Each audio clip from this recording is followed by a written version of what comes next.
Ladyhawke, time flies, your new album is finally out. So how does it feel to have it out now, and what do you think of the reactions so far? It's been like a huge relief to have it out. I don't know, I feel amazing. I feel great to have it out, and the response has absolutely blown me away. It just feels like overwhelming positivity, which has been really nice. Cool. Yeah, I can imagine. You in the liner notes or the press release for the album, you said that it was burnished over the last couple of years and what's been quite a crazy few years, and that there was an element of catharsis in the album for you that you hoped listeners also got. Can you tell me a little bit about that catharsis? Yeah, it was. I think when it came time to actually get stuck into the record, I was just so happy to be making music, and I felt like this new sense of gratitude to be doing what I was doing. Like, I felt privileged to be sitting there making music. Like, it's hard being a musician, it's like, it's not the sort of, you're not taking the easy path in life. But I really did feel like this is something I love doing, and it brings me so much joy, and I'm just really happy to be here doing it. And that's kind of what came out in the record, was working through everything and just this overwhelming sense of joy to be making music. I'm sure you've looked at a couple of the reviews. Nah. Nah, you don't look at them? Okay, well, let me tell you. Please tell me. One recurring theme that I'm seeing in the reviews is people are drawing parallels to your first album, more so than the two in between. Yep.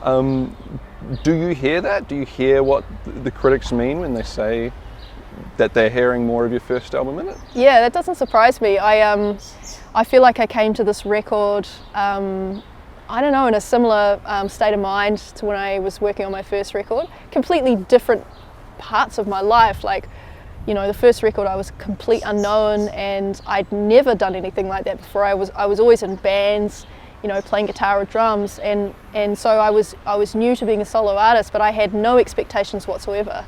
So I didn't put any pressure on myself, and I just thought if anyone liked my music, I'd be happy. And then years went by, and I got, a little bit burned and jaded, as we all do. But then this record, that feeling came back, and I just felt this, like, I don't know, just so excited to see what happened. And I don't know, I felt that same feeling again of no expectations. I didn't have any expectations for this record. I just wanted to make it. I mean, whatever the critics are saying, but I can tell you my personal reaction is, I think we're probably a similar age. Like, I was a child in the 80s, and there's certain music you hear from the 80s that really just triggers that nostalgia.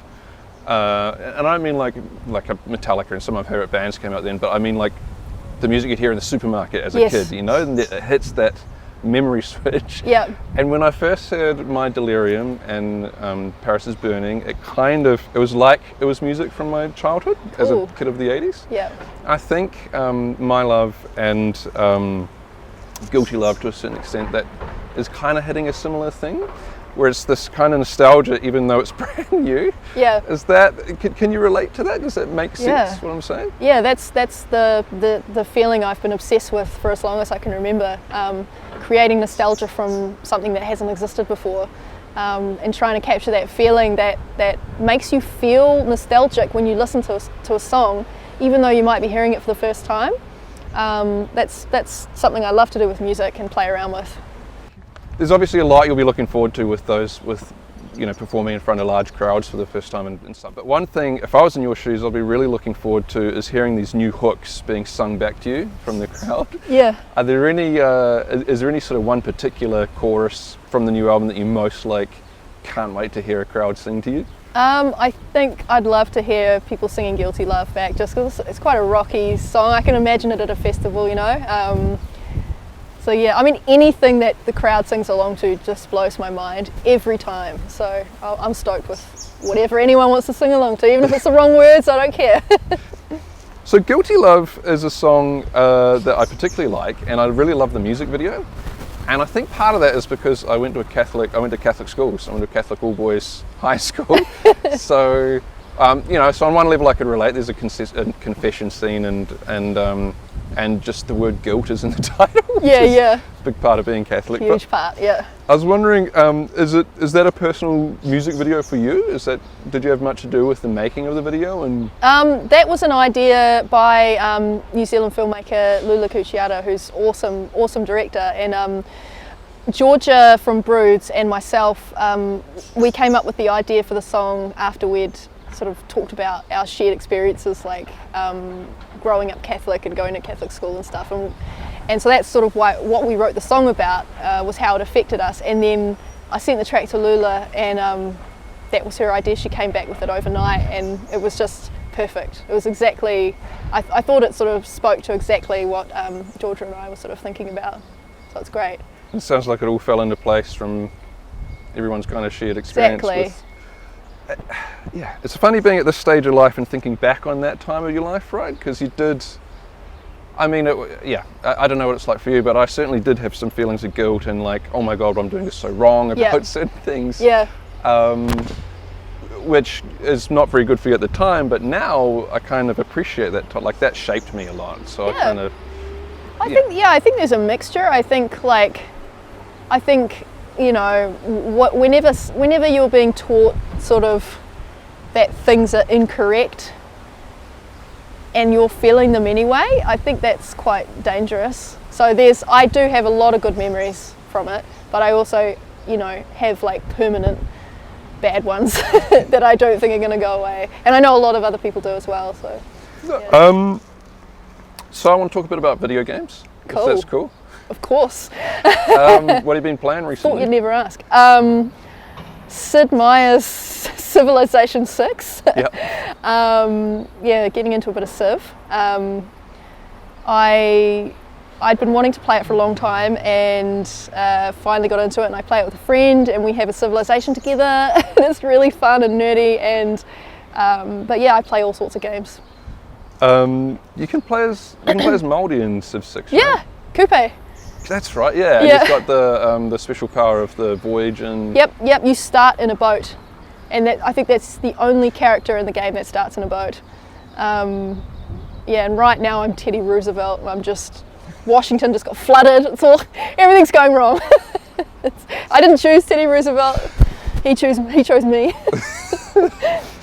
I remember we maybe the first time I ever spoke to you was at a PlayStation event. And I think we spoke about The Last of Us. Yes, it's my favourite game of all time. Mine too. Yep. How did you? The sequel was a bit of a contentious one. Oh yeah.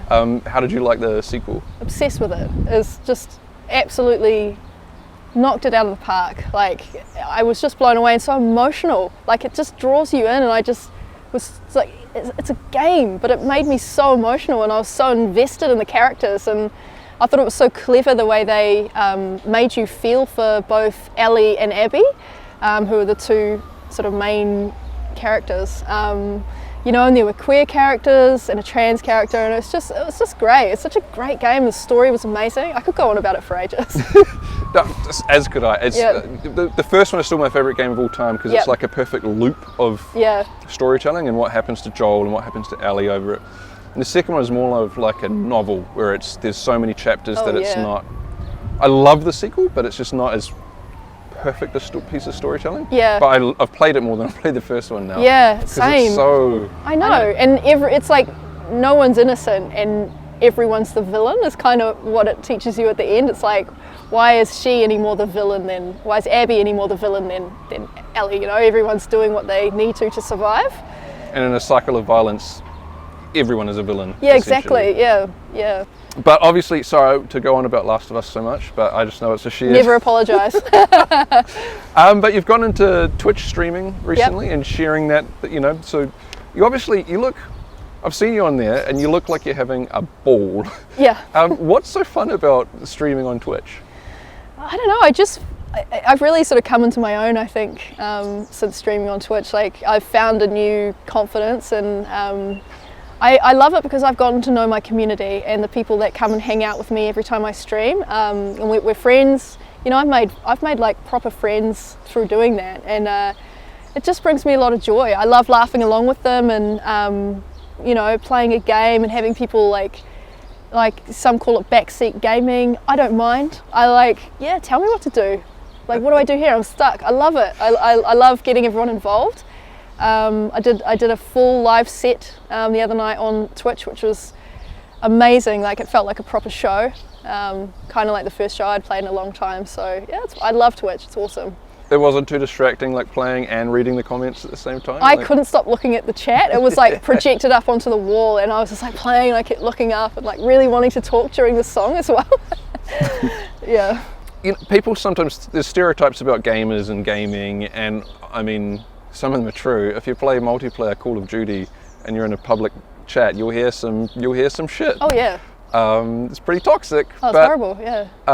But these communities that spring up on Twitch, what would you say to someone who thinks of, you know, gaming communities as only being toxic and gross? I think if depending on what you're looking for, I think it's really good to seek out streamers that encourage a safe space. So, you know, if you're a female gamer and you want to be in a safe space and watch another female gamer, then you can type in different things in the search bar. You can type in LGBTQIA. I think you could type in female. What other stuff, like trans, non-binary, like anything like that, and you can find gamers all over the world who are streaming with those tags. And I always stream with the LGBTQIA tag, just so that people know it's a inclusive, safe space to come and hang out with me and my chat, who are awesome. And we've got mods who do it for nothing, just for the love of it, who moderate the chat. And so if anyone tries to troll, they get rid of it usually before I even see it. Oh wow. Yeah. That's really cool. It is really cool, yeah. For me, like streaming on Twitch it'd be very uncomfortable, I think, because I think growing up gaming was like a refuge and like a very personal thing away from the world. Yep.